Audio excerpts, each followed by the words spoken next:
여러분 반갑습니다. 오늘은 지난 시간에 이어서 군주 신론, 양태 양식론, 삼일체론 이 세 가지 중요한 신론들 중에서 어느 신론이 성경적 신론일까요? 라는 제목으로 함께 양태론에 관한 설명을 들어보겠습니다. 양태론 또는 양식론이란 무엇일까요? 양태론, 양식론이란 하나님은 오직 한 분이신데 그 한 분 야훼께서 창조에서는 아버지로, 구속에 있어서는 아들로, 은사를 나타내심에 있어서는 성령으로 역사하셨다라는 신론입니다. 다시 설명하자면 아버지와 아들과 성령은 한 분 하나님의 다른 세 가지 역할 또는 나타나심이라고 주장하는 것입니다. 양태론을 설명할 때 이해하기 쉽게 돕도록 위하여서 사용하는 비유가 있습니다. 첫째로는 동일한 사람이 세 가지의 각각 다른 직함을 가질 수 있다라는 것입니다. 한 남자가 한 아내의 남편, 또 아버지의 한 아버지, 교회의 한 목사라는 세 가지 직함을 가졌지만 같은 사람, 한 사람이라는 의미입니다. 한 분의 하나님께서 아버지와 아들과 성령이라는 세 역할들 또는 세 직함을 가졌으나 세 분 하나님이 아니고 한 분 하나님, 오직 한 분 하나님이라고 유일신을 강조합니다.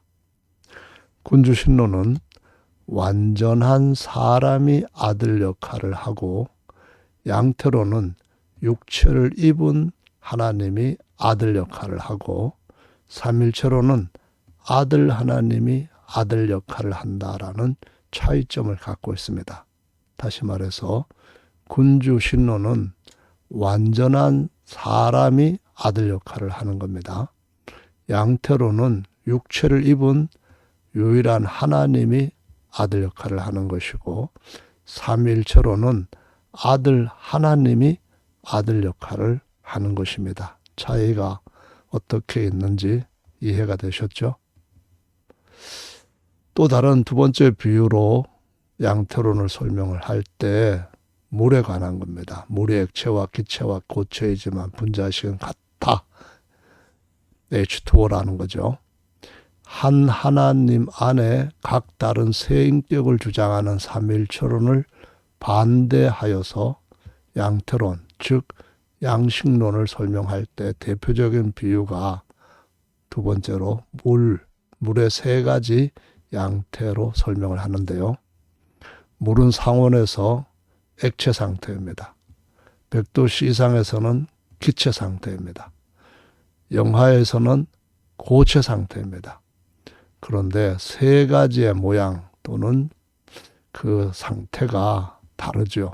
그 존재 양식이 달라도 분자식은 같은 H2O입니다. 따라서 H2O는 하나님이 한 분이지만 아버지와 아들과 성령으로 역할이 다르다라고 이런 비유로 설명을 하는 거죠. 이와 같이 하나님은 아버지나 아들이나 성령이 역할 또는 역사하는 방식은 세 가지지만은 동일한 거룩한 영이시며 오직 한 분, 오직 하나님과 유일한 한 분 같은 동일한 하나님이라고 주장을 하는 겁니다. 이 하나님의 세 가지 호칭이라는 이 설명하고 예수님의 세 가지 호칭이라는 설명은 차이가 큽니다. 결국 신격의 셋이 하나라거나 하나가 셋이라는 틀에서 해석하는 것이 양태론의 특징입니다. 신격은 홀로 하나, 오직 하나. 그러니까 단일, 유일일 뿐 셋으로 하나라고 하는 성경의 증거는 없습니다. 기록에 나타나지 않습니다. 한 분 하나님께서 아버지와 아들과 성령의 역할을 하셨고 또 지금도 하신다라는 설명은 주 하나님과 완전한 사람인 예수께서 아버지와 아들과 성령의 역할을 하셨고 영원토록 그렇게 역사하신다라는 설명과 큰 차이점이 있습니다. 왜냐하면 하나님은 단지 거룩한 영, 성령이실 뿐만 아니라 사람이 아닙니다. 하나님은 인생이 아니라는 말씀이죠. 그렇지만 예수님은 유일하신 그 주 하나님과 완전한 사람이기 때문에 하나님이 하시는 세 가지 역할과 사람이신 예수님, 하나님이신 예수님, 이렇게 하나로 연합하신 예수님이 역할하시는 것은 차이가 난다는 거죠. 예수님은 유일하신 신격과 완전한 인격이 하나로 연합된 분이기 때문이다. 이것이 바로 군주신론자들이 믿는 신앙이고요. 하나님의 역할과 사람의 역할은 다르다는 거죠. 그런데 양태로는 같다라고 얘기를 합니다. 하나님은 사람의 역할을 할 수 없으시고 사람도 하나님의 역할을 할 수 없습니다. 주 하나님을 비하시키거나 사람을 신격화하는 것은 죄로 여겨지는 것이 하나님의 가르침에서 보여주는 중요한 교훈입니다. 그렇다면 양태론의 모순점은 무엇일까요? 남편과 아버지와 목사인 한 사람이 죽으면 남편은 죽는 것이죠. 물론 아버지도 죽습니다. 목사도 죽은 것입니다.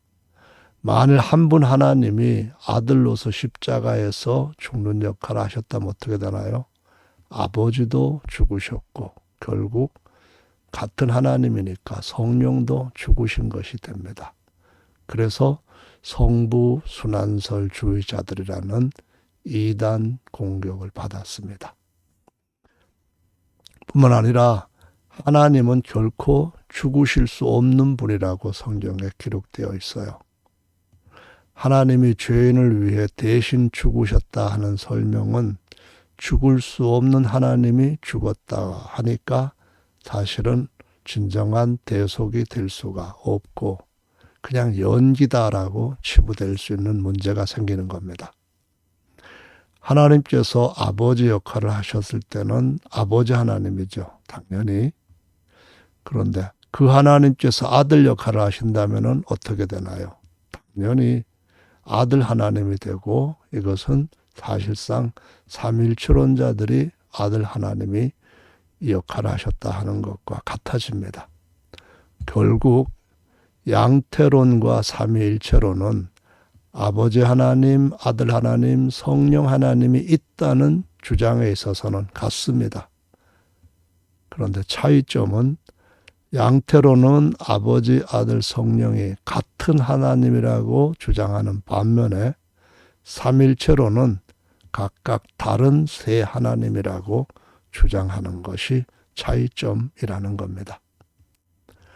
예수 그리스도는 완전한 사람이시기 때문에 이미 완전한 하나님이실 뿐만 아니라 유일하신 하나님 그리고 홀로 하나이신 하나님이실 뿐만 아니라 그분이 자신의 형상으로 사람이신 그리스도 예수 안에 계시는데 따라서 사람이신 예수는 완전한 사람이시라는 건데요.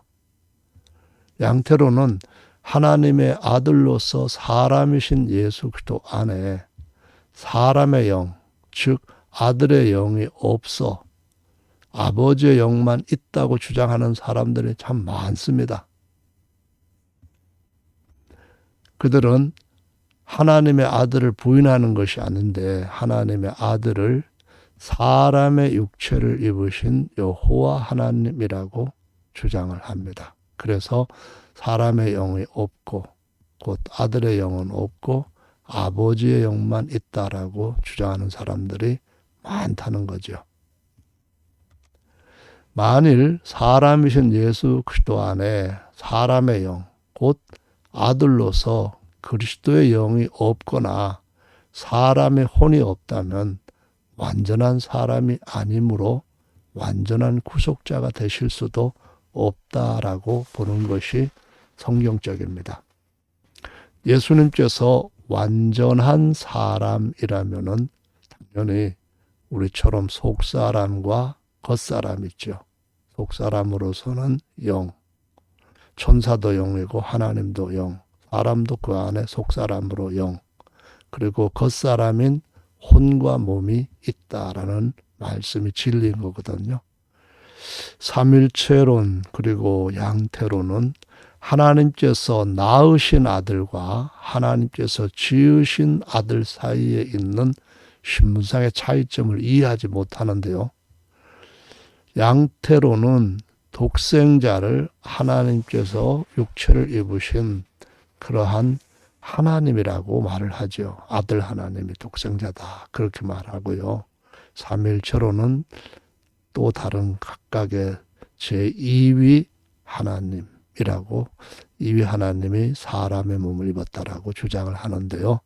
어쨌든 간에 성경은 하나님의 아들은 독생자였고 독생자라는 의미는 유일하게 태어난 아들이라는 뜻입니다.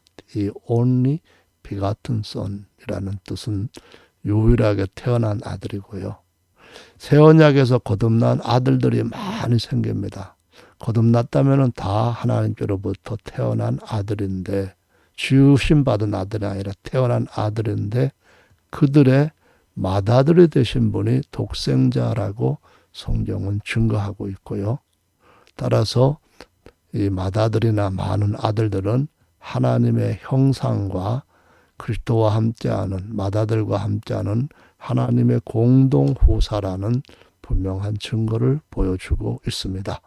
그러나 삼일체론과 양태론은 이러한 가르침에 대해서 거의 하나님의 말씀에 중요한 것들을 놓치고 있는 것이 현실입니다. 예수님 안에 사람의 영이 있다고 하는 것을 마태복음 27장 50절에서 확인해 보겠습니다. 예수께서 다시 크게 소리 지르시고 영혼, 헬라어로는 본문에 퓨뉴마라고 기록이 되어 있습니다. 우리 말로 하자면 정확하게 영이죠. 영이 떠나가셨을 때 죽는 겁니다. 속사람이 떠나가면 장막집은 무너졌다는 거죠. 누가복음 23장 46절에도 예수께서 큰 소리로 불러 가라사대 아버지여 나의 영혼, 또 원어 성경에서는 퓨뉴마입니다. 정확하게 영을 가리키는 거라고 보면 되겠습니다. 내 영을 아버지 손에 부탁하나이다 하고 이 말씀하신 후에 돌아가셨습니다. 요한복음 19장 30절에 보시면은 예수께서 신 포도주를 받으신 후 가라사대 다 이루었다 하시고 머리를 숙이고 영, 퓨뉴마가 떠나가심으로 돌아가셨다.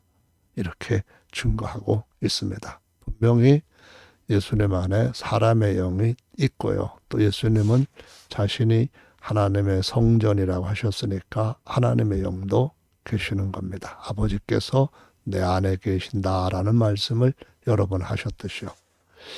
예수님 안에 하나님의 영만 있고 사람의 영은 없다라는 이 모순된 주장은 여기에 보시면은 하나님의 유일성이라고 하는 책이 있습니다. DKB라고 하는 분이 약자로 쓴 건데요. 지은 책인데 하나님의 유일성. 이 책에 보면은 아폴리나리스는 그리스도가 불완전한 인간 속성을 가졌다고 믿었다. 특히 그리스도가 인간의 몸과 혼을 가지고 있었으나 인간의 영은 없었다고 믿었다. 인간의 영 대신에 신적 영, 그러니까 대문자로 스피리트이죠. 이나 로고스를 가지고 있었다고 주장하였는데 381년 콘스탄티노플 회의, 이제 성령도 하나님이다. 이렇게 주장을 하고 결정지었던 이 회의에서 이단으로 정죄되었다라는 설명을 합니다. 그런데 이것이 이 책의 끝머리로 가서 보면은 달라져 있습니다. 더구나 만일 하나님의 영이 둘이라면, 그러니까 아들의 영과 아버지 영, 아들도 하나님이고 아버지도 하나님이니까 하나님의 영이 둘이라면 이렇게 설명을 하고 있죠. 또는 다른 영, 우리 마음 안에도 적어도 두 영이 있게 될 것이다. 그러니까 하나님의 영과 아들 영이 있게 된다. 안 된다 그 말이죠. 그러나 에베소서 4장 4절은 한 영, 대문자로 스피리트하고 소문자로 스피리트 하는 것은 하나는 하나님의 영, 대문자요. 소문자는 사람의 영. 이렇게 구별을 두는 표기법을 씁니다. 역시 하나님의 유일성에서 179쪽에 보시면 그렇습니다. 뿐만 아니라 이 저자는 하나님의 아들을 단지 육체를 입으신 여호와라고 설명을 합니다. 그러니까 아들이라 해도 사실상은 하나님이 육체 입은 하나님이라는 그런 주장을 하고 있는 거죠. 완전한 사람 예수 그리스도 안에는 혼도 있다라는 성경 구절을 찾아보시면은 마태복음 26장 38절에 이에 말씀하시되 내 마음으로 번역했는데 원어 성경에 헬라어 푸시케로 표기되어 있습니다. 심히 고민하여 죽게 되었으니 너희는 여기 머물러 나와 함께 있으라 하시고 조금 나아가사 얼굴을 땅에 대시고 엎드려 기도하여 가라사대 내 아버지여 만일 할만하시거든 이 잔을 내게서 지나가게 하옵소서. 그러나 나의 원 곧 육체의 원 또는 혼의 바람대로 혼의 소원대로 마옵시고 아버지의 소원대로 하시옵소서. 푸시케로 기록한 겁니다. 마음으로 번역했고요. 마가복음에도 보시면은 14장 34절에 말씀하시되 내 마음 푸시케입니다. 다시 말하면 혼이죠. 데살로니가 전서 5장 23절에 뮨마 영, 푸시케 혼, 소마 바디 이렇게 기록되어 있는데 여기 분명히 푸시케가 심히 고민하여 죽게 되었으니 그러니까 육체를 향한 혼의 원함, 마음은 십자가를 지는 것을 피하고 싶어하는 것이 보입니다. 요한복음 12장 27절에 보면은 내 마음이 여기도 역시 푸시케입니다. 민망하니 무슨 말을 하려 아버지여 나를 구원하여 이 때를 면하게 하여 주옵소서. 그러나 내 뜻대로 마시고 라고 하셨던 것처럼 내가 죽기 위해서 왔는데 제가 복종하겠습니다. 이런 의미를 보여주시고 있습니다. 자, 양태로는 아들이 만유보다 먼저 태어난 사람이 아니라고 주장을 하는데요. 양태로는 아들의 창세 전에는 없었고 2000여 년 전에 베들레헴에서 마리아에게서 태어난 때부터 존재했다라고 주장을 합니다. 그전에는 단지 하나님의 계획 속에 있거나 장차 나타내실 예정의 생각에나 있었다라고 주장을 하지요. 그래서 아들 선제설에 대해서 굉장히 반대를 합니다. 그런데 요한복음 17장 5절을 보시면은 아버지여 창세 전에 내가 아버지와 함께 가졌던 영화로서라고 말씀합니다. 그러니까 창세 전에 하나님께서 천사들을 지으셨어요. 그런데 천사만 지으신 것이 아니라 하나님의 아들이 친히 증거한 바로는 창세 전에 아버지와 함께 아들이 영광을 가졌대요. 그래서 양태론자는 여기에 창세 전에 내가 아버지와 함께 가졌던 그런 계획 속에 가졌던 하나님의 계획 속에 있던 이런 식으로 말을 더하지요. 아버지가 내게 주신 자도 나 있는 곳에 나와 함께 있어 아버지께서 창세 전부터 나를 사랑하심으로 역시 사랑은 서로 상대가 있잖아요. 그런데 역시 이것도 하나님이 생각한 거다. 계획한 거다. 이렇게 이런 말들을 더하게 됩니다. 골로새서에 보시면 1장 15절에 그는 보이지 아니하는 아들을 가리킵니다. 하나님의 형상이라고 했습니다. 모든 창조물 또는 피조물보다 먼저 나신 자입니다. 여기는 창조물은 피조물을 말하는 거예요. 나신 자는 피조물이 아니죠. 그러면은 삼일체로는 이것을 갖다가 아들 하나님을 낳았다라고 말하고, 양태로는 이거는 하나님의 계획 속에 장차 날 것을 이렇게 말한 것이다라고 이 말씀을 그냥 기록된 대로 인정하지는 않습니다. 또한 그가 만물보다 뭐라고 했어요? 먼저 계시고, 만물은 뭡니까? 하나님은 만유를 지으신 만유의 아버지다, 이런 표현이 성경에 많이 나오잖아요. 여기까지는 피조물입니다. 그런데 아들이 그 피조물보다 먼저 계신다 했는데, 그럼 어떻게 계시게 되었는가? 하나님이 낳으셨다는 겁니다. 내가 오늘 너를 낳았다. 나는 너의 아버지가 되고 너는 내 아들이 되리라. 그런 말씀이죠. 하나님의 아들이 영원하지 않다는 이런 주장도 하고 있습니다. 양태로는 인간의 구속 사역을 마치시면 아들 역할이 없어지잖아요. 오직 하나님의 아들로만 영원히 계신다라고 주장합니다. 아들 역할이 정말 없어지나요? 이것도 역시 하나님의 율성 99쪽에 나와 있는 것을 인용을 했습니다. 또한 이 저술가는 뭐라고 말하는가 하면은, 시작에 있는 것은 영원하지 않다. 영원한 아들은 아들 하나님일 수밖에 없다라는 주장을 하면서, 아들은 시작에 있는 존재니까 영원할 수 없다라고 주장을 하는데요. 우리도 시작된 때가 있지만은 거듭나서 영원히 살 수 있잖아요. 따라서 시작에 있는 아들은 영원하지 않다. 이런 주장은 오히려 삼일초론자들로부터 욕을 많이 먹게 하는, 조금은 이해할 수 없는 논리가 되죠. 히브리서 7장 17절 보시면은 증거하기를 내가, 이것은 누가 증거하냐면은 하나님 아버지께서 증거하시는 겁니다. 내가 영원히 멜기세덱의 반차를 쫓는 제사장이다라고 말씀합니다. 그러면은 여기에서 말하고 있는 논리는 영원히 계신다고 했으니까 이것을 선택하든가 이것을 선택하든가 해야 됩니다. 이건 사람들이 주장하는 거고, 이거는 하나님이 증거하는 겁니다. 따라서 아들 하나님이 아니라, 이 말씀도 삼일체론에서 더 설명을 하겠습니다마는, 하나님의 아들은 하나님의 낳으신 제사장이지 아들 하나님이 아니다, 이런 말씀이고요.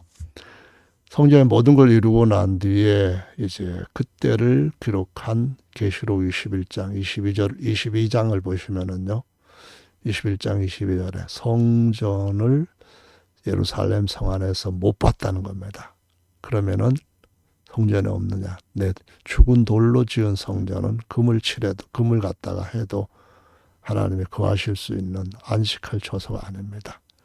그러면 없습니까? 있어요. 주 하나님, 바로 도마가 예수님을 보고 나의 주시며 나의 하나님이십니다 할 때 정관사까지 붙여가지고 했던 바로 그 하나님이십니다.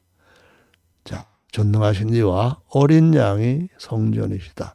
그럼 어린 양이 성전이시면 영원한 성전이, 무너지지 않을 성전이 있다는 증거가 되죠.